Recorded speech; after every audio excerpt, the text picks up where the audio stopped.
3, 2, 1. Platform. Futures. We are here. Yes. We are filming our first ever filmed podcast. Yay. Round of applause. Kind of though. Because remember, Okay, this feels more official. Yeah. But yes. Okay, our second ever filmed podcast. We're here in undisclosed location. Of course. As always. Just because you can see us doesn't mean you get to know where we are. Right. Yeah. I think people understand that though. I think by this point. Yeah, and I think that's the cool thing. But go on. Yeah. Okay.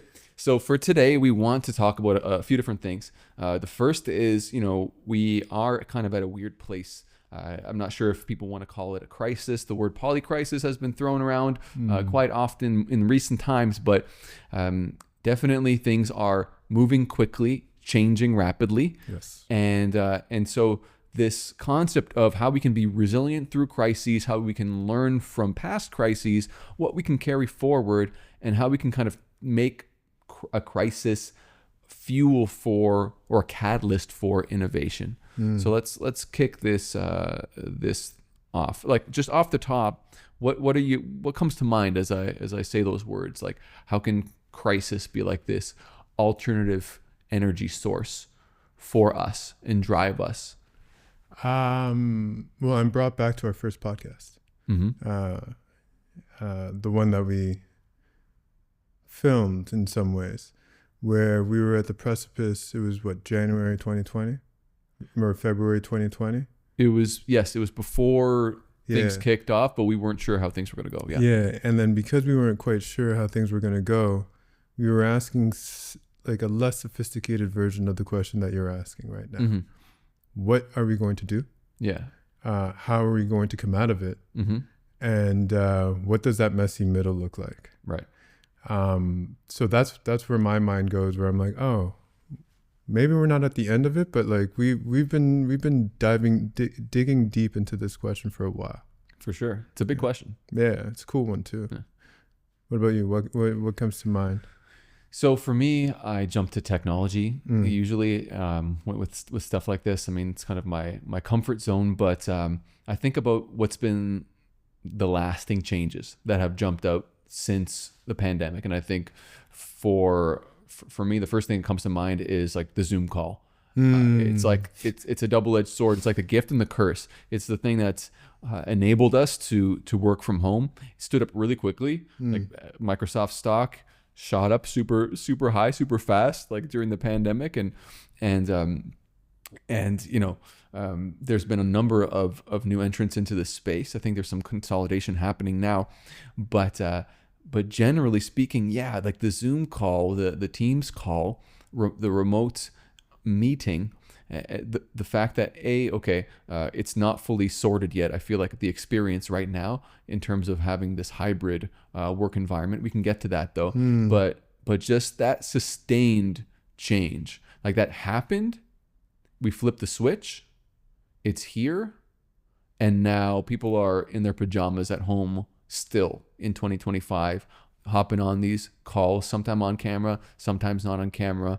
Sometimes people are in the office, sometimes they're not. A lot of the times people are going into the office and still hopping on these calls. And so that's been one of the main things. And so, there's been innovation around that. So now you can kind of generate a transcript more easily from these meetings. And that transcript can be processed and analyzed and turned into insight about what's happening in the meetings. On aggregate, it can help you reduce the amount of time you spend doing meeting notes and stuff like that, things that people don't want to do.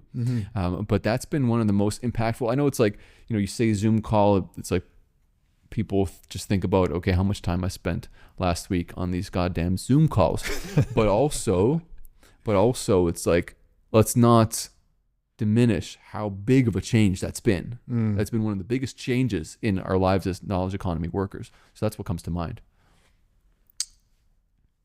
I'm sorry, you were on mute. Yeah, right? What about yourself?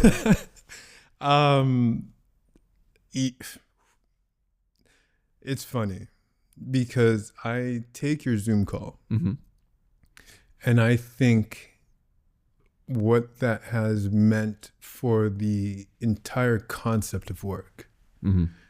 To your point, hybrid hasn't been sorted out. I know workplaces around the world are starting to determine whatever the policy is for hybrid. But there are also people who, prior to COVID, were only able to go into a physical location, and then that's how they got paid, right?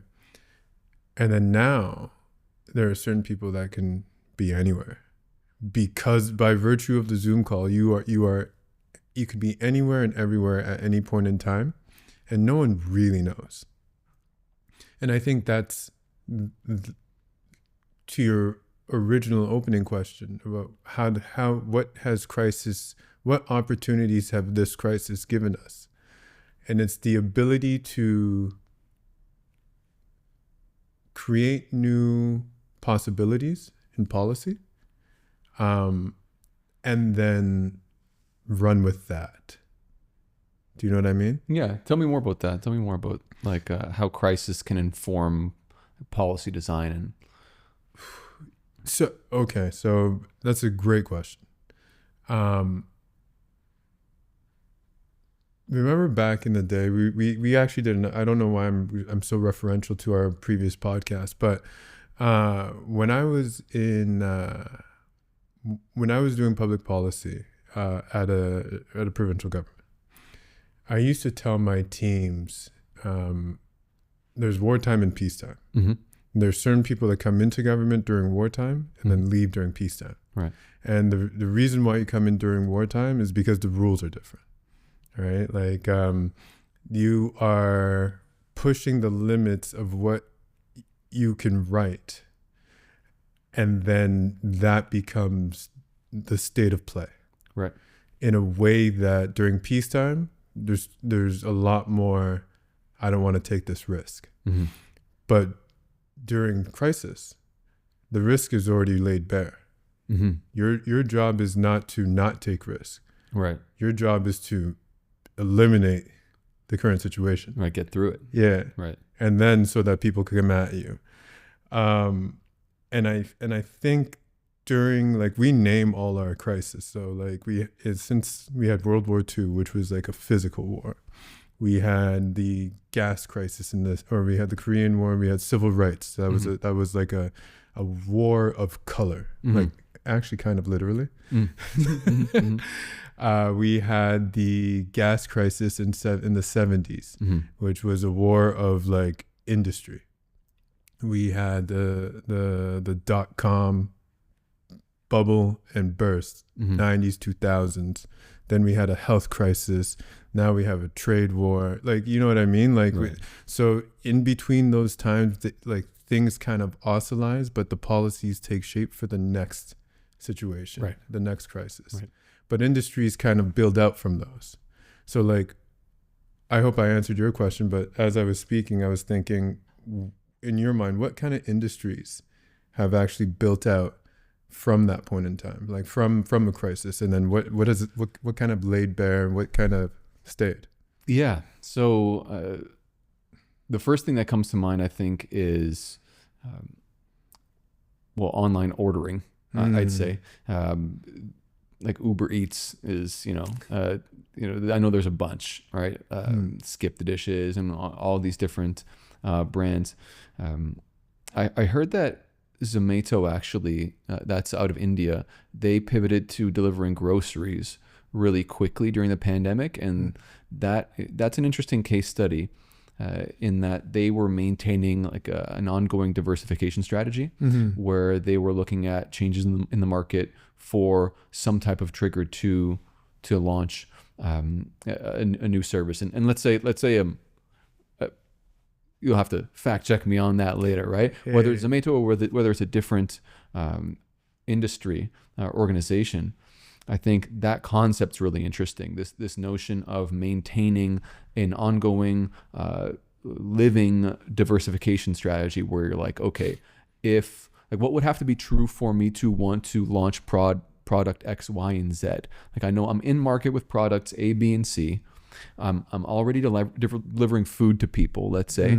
I'm sending people, I'm sending drivers to homes to pick people up, let's say. But what else can I add to the mix? And delivering groceries it makes sense, definitely, because you have your surge capacity for these folks when they're not picking people up.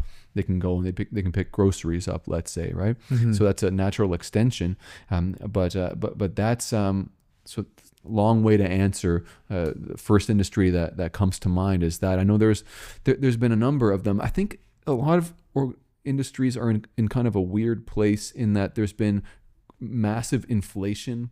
And so the cost of materials have gone up and the prices have gone up. And I think consumer behavior has sort of shifted. I think luxury has maintained its foothold decently.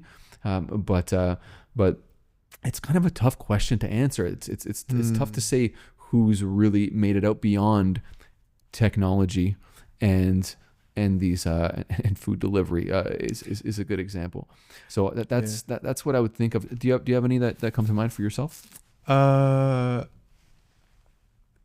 Weirdly, and I know we're probably going to talk about this later.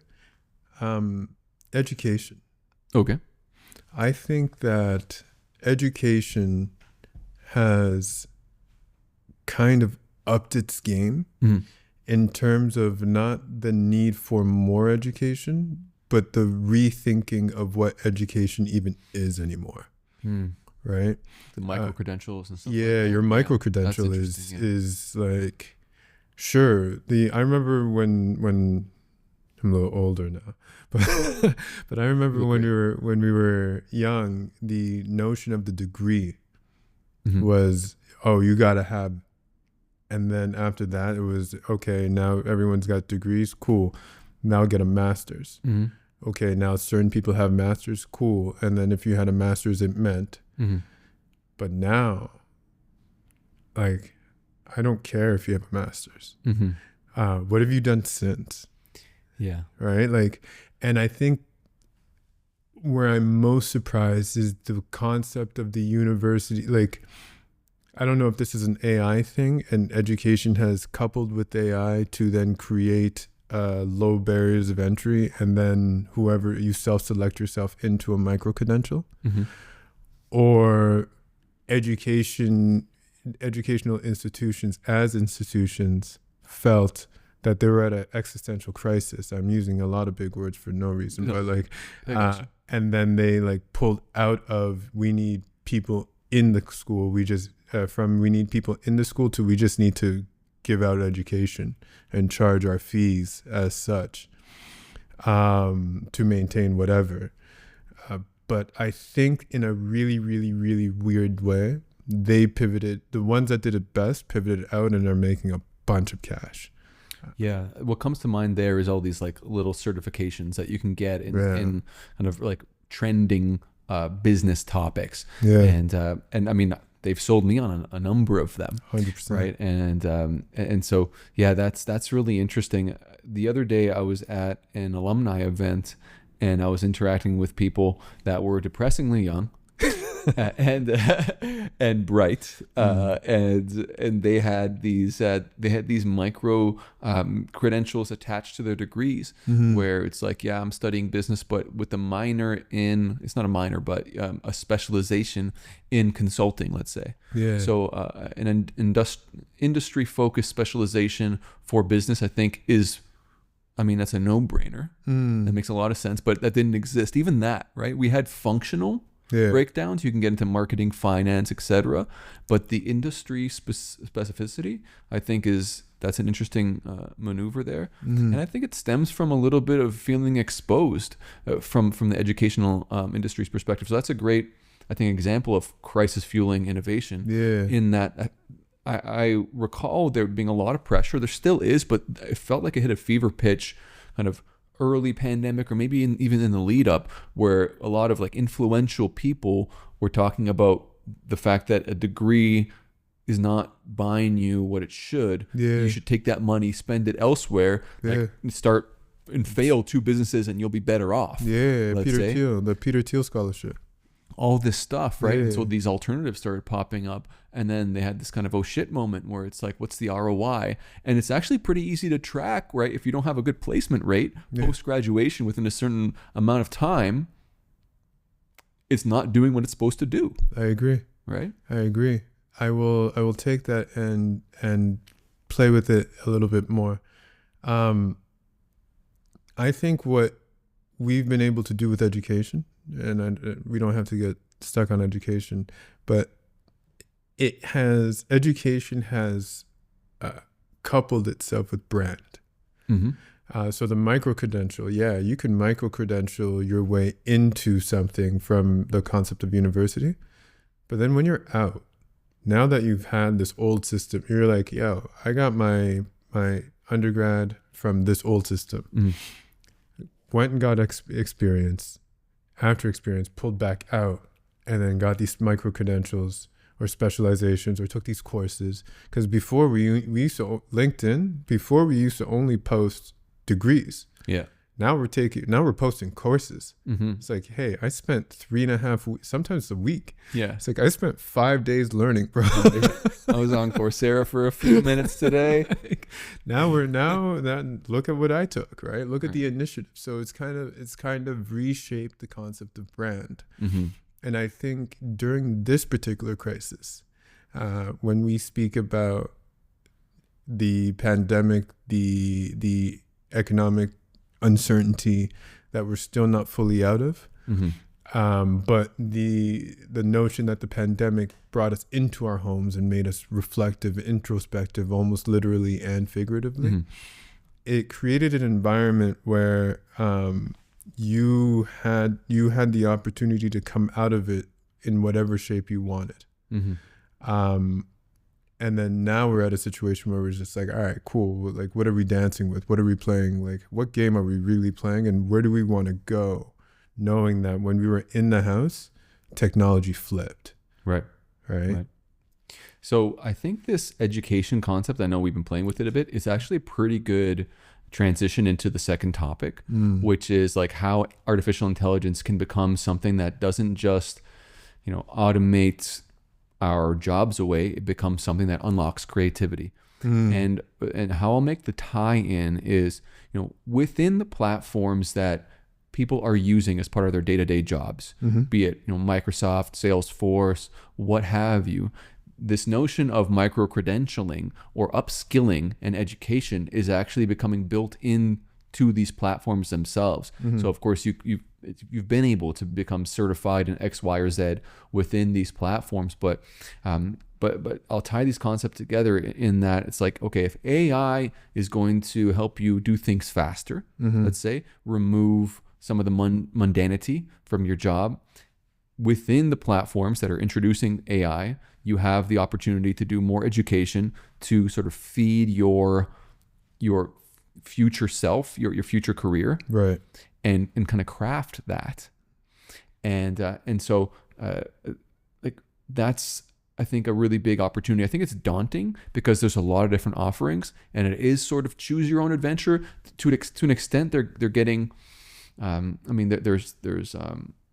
there's themes that you can follow, there's journeys that you can follow, but like helping one decide, I think that's an interesting opportunity area. So this notion of like the career counselor or what have you within an organization, within a job, let's say, how I should stack these different new skill sets, let's say, starting there, but potentially branching out to other areas. Yeah, what do you think about that? What do you think about this notion of artificial intelligence making us, well, is it going to make us obsolete? Is it going to unlock new frontiers? Both. What do you think? I'm gonna take a statement. Artificial intelligence should complement humanity, not replace it. Right. Now, for me, when I view, and you and I have viewed artificial intelligence, and like we've come into artificial intelligence from two different paths, but there's a lot of interlinking, and then we've taken that to look at what the future looks like.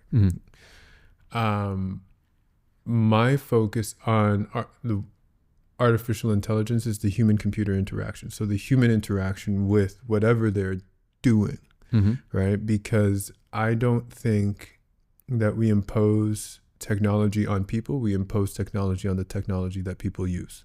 Okay. So taking everything that I just said, let's focus on the human. Okay.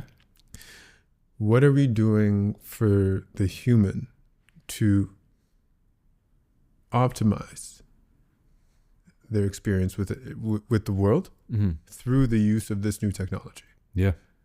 Right? We're not thinking that at this point in time. We're building faster computers. We're building more intuitive systems, not yet operating systems, not yet, but your chat GPTs, your perplexities, like those types of, like, your interactions, your prompting.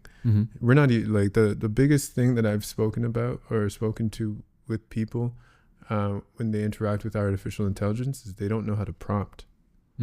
Like they are so self-aware that they can't talk their idea through themselves, right, to then communicate to a computer, right, for that computer to then give them an answer. That's where I'm focused. So it's like technology doesn't even have to make you obsolete if we can't even speak to ourselves. It's interesting. It's like, how much faster is it making things? I find that with uptick in complexity and what's happening in terms of the rate of change, there is a paralysis by analysis. I think that happens with people. And one of my observations is it does take some time to think of what to do next. And that is kind of, you can maybe have an AI assistant that's helping you analyze market trends and give you some type of strategic guidance. That actually doesn't exist in the kind of optimal form just yet. Yeah. I think, like, right now, I mean, my perspective on artificial intelligence and what's happening is it's kind of the fabric that mediates all of our work. So like you're doing your work through this, this fabric now, and so it's just kind of, it's part of the how. But to my point, it's like, okay, I've got AI and you've got AI, so we both have the ability to make the thing go faster, to generating the document faster, build the PowerPoint faster. But what PowerPoint should you build? What document should you build? What new product should you introduce? Right? Like, you can do it faster. You can enter the market faster, and people are doing that. But their abilities, as long as you've got the money to buy the tools to do this stuff, and there is some level of comparative advantage that is occurring because some organizations don't, let's say. But let's say we get to a point in the next few years where maybe the prices have come down and it's a bit more ubiquitous. And I'm talking about the enterprise AI tools like your copilots and so on and so forth, right? So you've got this baseline ability. Okay, now what's going to help me decide what to do, right? What should I do in what order? Right. Say. And I think that this concept of like the AI strategist is going to emerge, and I'm really fascinated by the implications of pulling in like real-time data from different feeds. I know we've talked about this before, but like bird's eye view Earth observation data from satellites, market data, what's happening, new patent filings, let's say, all these different data points that can contribute to like what a market analyst, what a business strategist would advise someone. Maybe it's consumer behavior, maybe it's public behavior if you're in government, but what's going to help me decide what to do next and allow me to take that action faster? Because I think people are the bottleneck right now, no matter how fast AI can generate the effing document. You're making me laugh because in 2020, January 2020, I was, do you know the Future Skills Center? Yes. So I didn't get the job, but I was interviewed to be the founding director of research and innovation. Big miss, Future Skills Center. Big miss. Come on.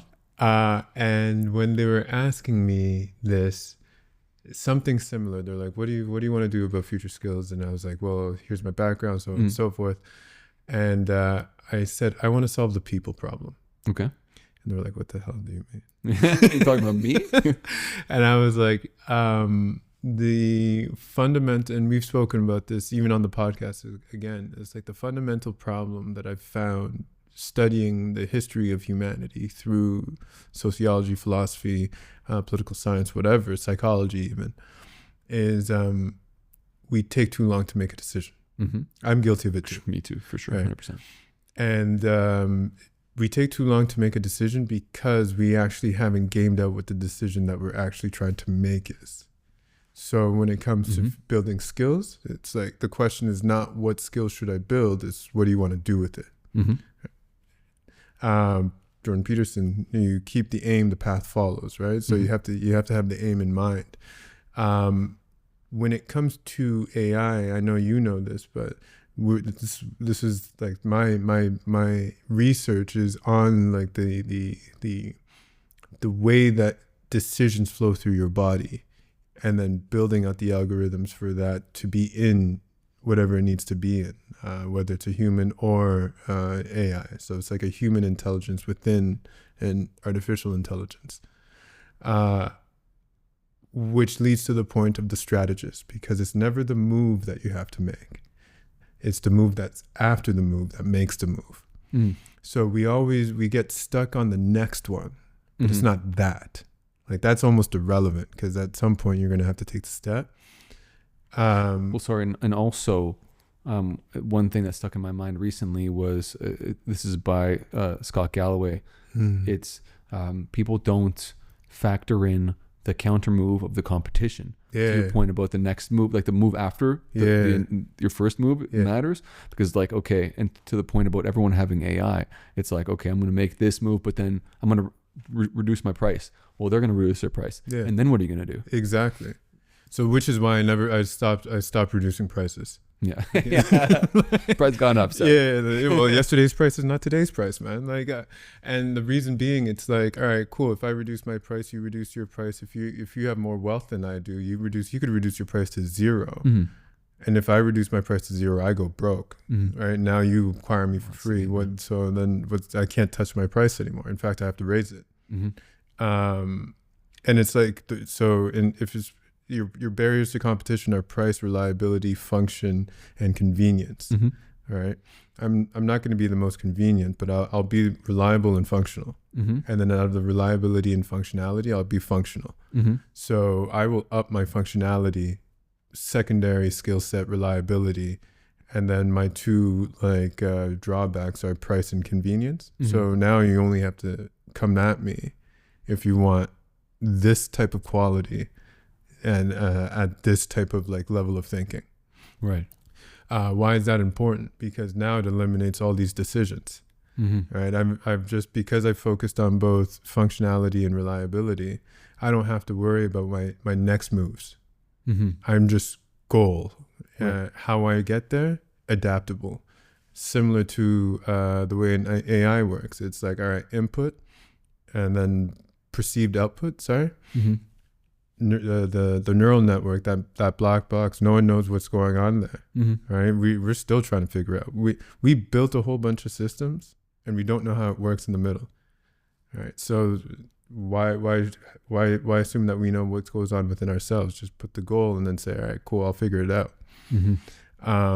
If we can get to that level of thinking as humans, change the way we speak to humans and to operating systems. Now we're cooking with our senses. Right? We're switching the game up in terms of what we're trying to do, because now we're structuring our creativity in a way that changes the game. Now, okay, I like that a lot. There's a lot there. I think in the pricing, the functionality, what was the four? Pricing, functionality, reliability, price. Convenience. Convenience. Okay. That's an interesting framework. So I think, where we can take this conversation next is this notion of strategic foresight and scenario-based planning, and really how, is artificial intelligence improving our ability to imagine what the future is? Is this notion of having a thought partner, a strategist? Like, let's say you get that strategist. I think people are scared that we're just going to kind of neuter ourselves on every front. Creatively speaking, from a strategic perspective, from a brute force perspective, like we're just going to turn into those blob human beings in the WALL-E movie, right? Where robots are just doing everything for us. I don't believe that's the case. I think we can kind of ascend. We don't know what it looks like. What do you believe, though? What would you say? I think that there's more for us. What does that mean? There's creativity that we can unlock by bringing AI into the fold in terms of its ability to analyze signals of change, spot trends, talk about what is driving the trends, come up with different scenarios, and propose actions for the different scenarios, and come to a consensus collaboratively between the human and the AI as to which scenario is actually occurring and thus what action should be taken. I think that flow, and that is like the strategic foresight meets data and artificial intelligence combined. That's what I call the machine strategist, is a machine being able to help you through that journey. I think that unlocks more strategic thinking and more creativity. That's my perspective. To what end? Well, to the end where we're able to solve some of the problems. I mean, this is maybe a bit techno-utopian, but there's a lot of challenges out there. There's a lot of different perspectives. We can't even agree on whether climate change is real. But let's say it is, and let's say that we don't know if the Earth is dying, but it might, and other challenges, human health, let's say, and diseases and stuff like this. We've got a lot to solve for. We haven't figured it out just because you found the right protein bar, or we found you've come up with the best fabric to make outfits out of. Like, that's where we're at. Like, we're doing, like, societally speaking, we, not like the Queen's we, but like we as in we, the planet. We're focused on retail, commercial goods, some pharmaceuticals, sure. But there's big challenges out there. So you think we're focused on the wrong thing? I think we are busy taking care of our basic needs. Maybe they're inflated. Maybe marketing is making us think that we need things that we don't need. But we are definitely preoccupied. Yeah. So yes.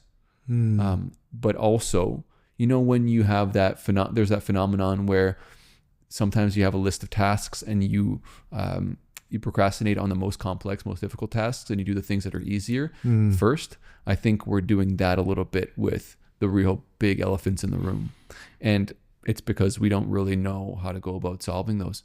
And I think, to an extent, the simulation modeling capabilities of quantum computing combined with artificial intelligence and this foresight flow mixed with those capabilities can help us. And I call that being more strategic and more creative. It's interesting because I do agree. What I believe we're missing, and we're starting to put it in the concept of STEM. And what was lost in STEM was the art. So now they're calling it STEAM. And the reason why I'm saying that is when we built these technologies, everyone that built the technology was building it for a purpose. And it was a very short-term purpose. It was, we need to win a war. We need to get it faster than the other guy. We need to display some sort of strength. And then because it was so short term, once we built it collectively, it was like, okay, well, now what do we do? Like, we got to build a bigger one, whatever that was, right? So you built a computer, we got to build a bigger one. Okay, you build the biggest computer that you can build to inflict the most damage. What do you do after? Try to figure out a way to build the smallest computer. Yeah. Same thing with all the technology. You get a car, you build the biggest one. Then all of a sudden, what do you got to do? Find a way to put the most amount of technology into the smallest amount of space. For what purpose? Well, we'll figure it out after. And I think that's because the technology that we rarely speak of is the technology of money. And money is as an exchange good, an exchange piece of information. And because we pursue that technology more than anything else, we're like, okay, let's make more of that. So how do we make more of that? And we maximize our thinking to optimize our money making. And I think that's the inherent problem. Issue, strategic challenge. So we'll call it that. It's not a problem. It's a strategic challenge. And if we flip it, if we say, all right, cool, would you be doing this in the absence of money? If yes, cool, continue, right? I'll give you even more money for it because I know you'll be doing it without the money if you weren't getting paid. If no, you got to figure it out. Go back into take a time out, figure out life, go travel. You know what I mean? Think about how you're going to approach your strategic challenge, your strategic issue, your problem, your way of solving shit, not in the absence of money. And then apply that thinking to all the tools that are available in your environment.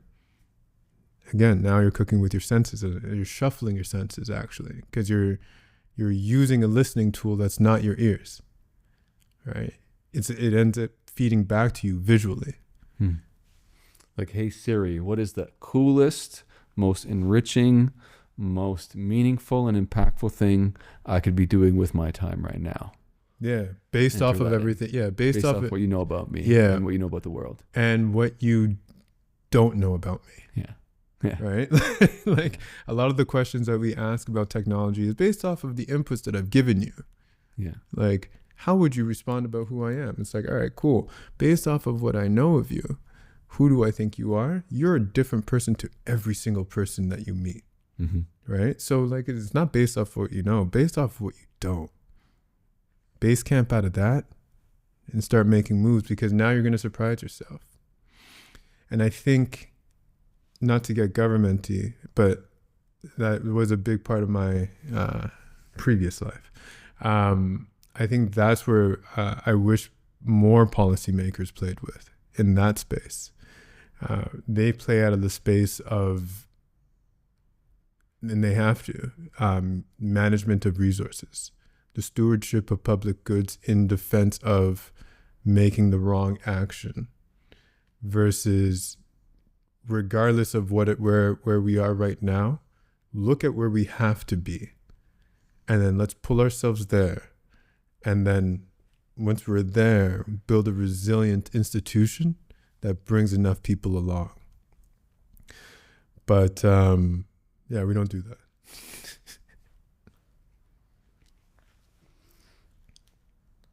Yeah, bringing people along. So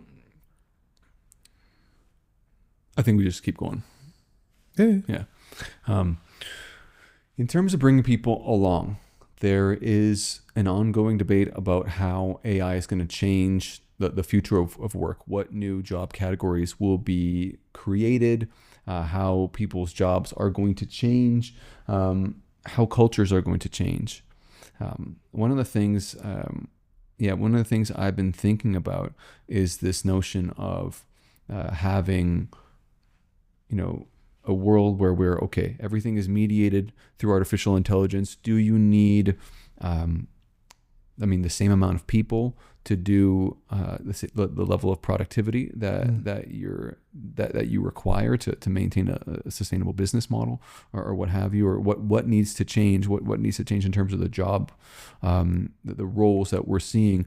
What's your sort of perspective on that in terms of perhaps new categories that might emerge as a result of artificial intelligence?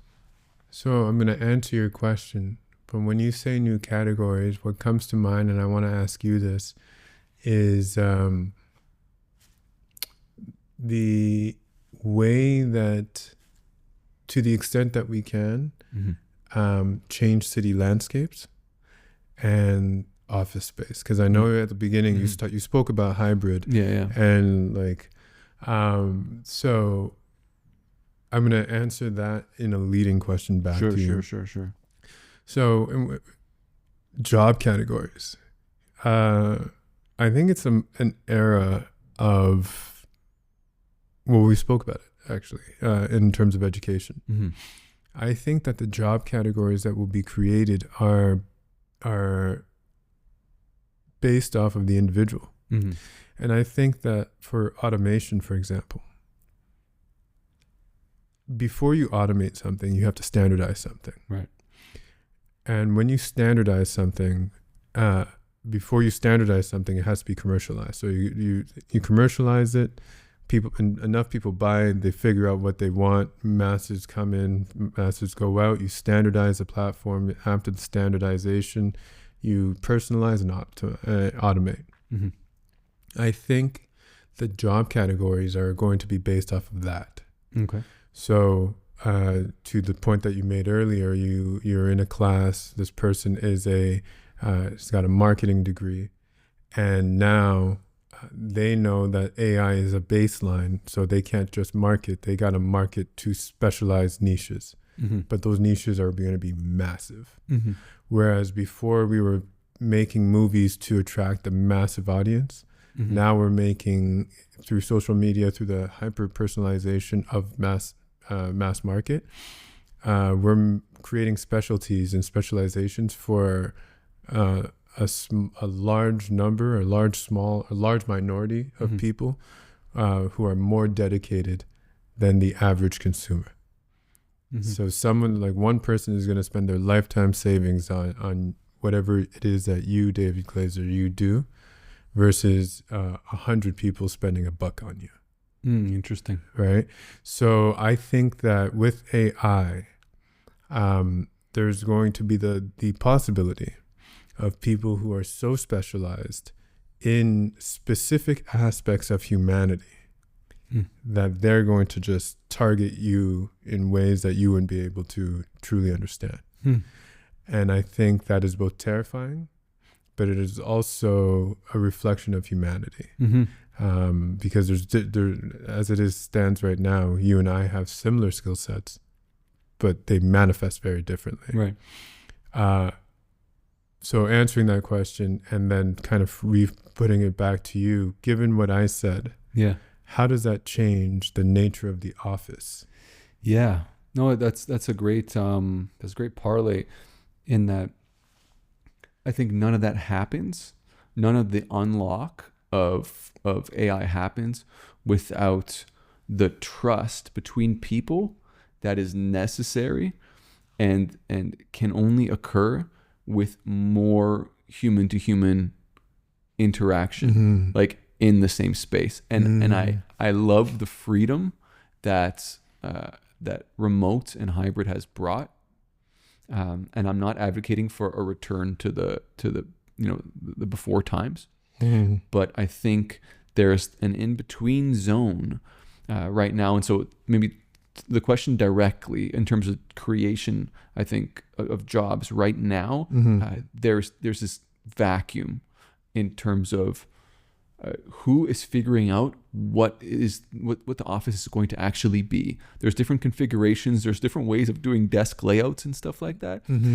But who's going to, let's say, apply AI in that context to make the office an enriching place to be, like from a human perspective, from a social perspective, from a work perspective. How can I go to these spaces and become, let's say, healthier, get more access to natural light, get my itch scratched from a social perspective, all these things. And so they're kind of the answer to your second question is a derivative of that.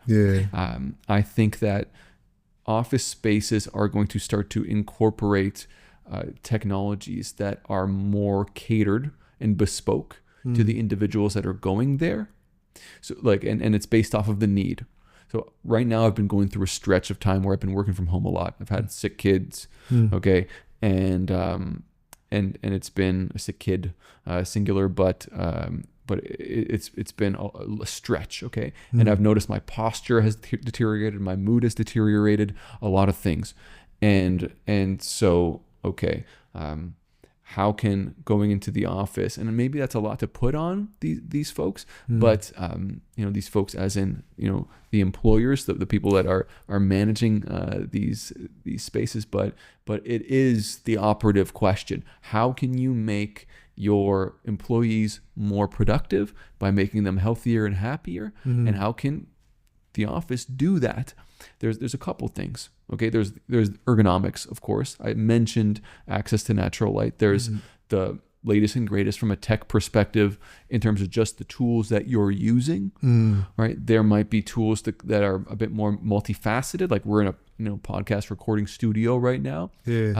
What new avenues can you open up by just offering up capabilities, creative capabilities to your staff? I'm not saying every person at your company needs to launch their own podcast, but what are the different scenarios in terms of the different tools that you can make available for people to play with, to see if they can make something that doesn't currently exist for your company yet?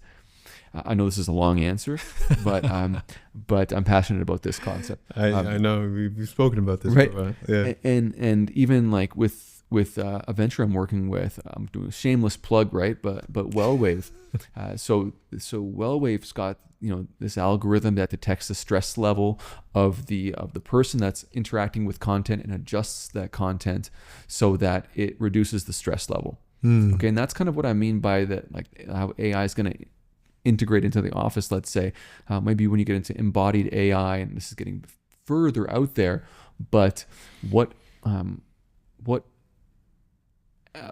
more can technology do for us to make us healthier from a mental perspective? Right? Can there be technology that soothes?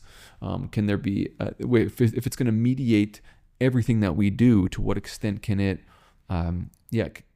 keep us in a state of greater happiness, let's say, and greater calm as we're navigating all these challenges? So long answer. Thanks for your patience. But yeah, that's what comes to mind when I think about these different job creation avenues and what's going to happen in the office. Someone has to figure that stuff out. Yeah. So I hear you. I feel you. I really do. I think that where we are in the built environment is in order to figure out how we're going to be in an office, we need to figure out why we even have them. Yeah. Right. And if it is true that everything that you said about the social itch is true, do all the offices need to be downtown? Right. Sure. Or if you have multiple offices, is the opportunity for you to go to these multiple offices open, right? So let's say you have Toronto, DC, New York. At any given point in time, without any rationale, you can show up to an office in New York, right? Now, how much better would an excuse to go to New York be? You know what I mean? Right. Things like that. We're not there yet because we are locked into it's like E.O. Wilson used to say, humans are interesting because we're monolithic, Neolithic characters with medieval architecture and institutions and godlike technology. Right. So our mentality is always stuck in the previous era until it's time to go 2 eras beyond, right? But if we were to detach our notion from, I live in one city and I work not in another city, I work in another province, another country, another state, another continent, then I'm able to go back and forth, not as I please, but like often. Now my mentality when I'm working is full work. Right? I know I'm in this place. I know, like, I'm zoned up. I'm geared up for whatever war I need to fight. You have yourself a soldier. Right. And when I fly back or whatever, I'm now at home. Now I'm trying to be detached as much as possible. I'm in a completely different environment. My discipline is different. My diplomacy is different. My energy is different. And whereas when we go home and they're like, yo, you got to come to the office 5 days a week or 3 days a week or 4 days a week because that social interaction is there. I'm not detached. Like there's not that switch where I'm able to be my whole self everywhere else because no one wants to be there. Right? You haven't done anything to the office. You've just forced me to be there. Right. We haven't changed the way that we do meetings because, to your point at the beginning, we're still on Zoom at the beginning of the meeting and then people are still on mute for half the meeting after they've said something for 20 minutes. Right. And you're just like, I wish I would have sounded like it was going to be cool, but like you were on mute. But yeah, I would love to take this a little bit deeper, but I don't know if we should do it this time. You want? We got to prepare people for the next era, and we'll do that on the next episode. The next episode or the episode after that? Right, exactly. We'll have to wait and see and find out. Cool, man. Thanks for listening, folks. Yeah, and for the first professional one, like I thought this was a cool sit. Good stuff. Yeah. Good snap.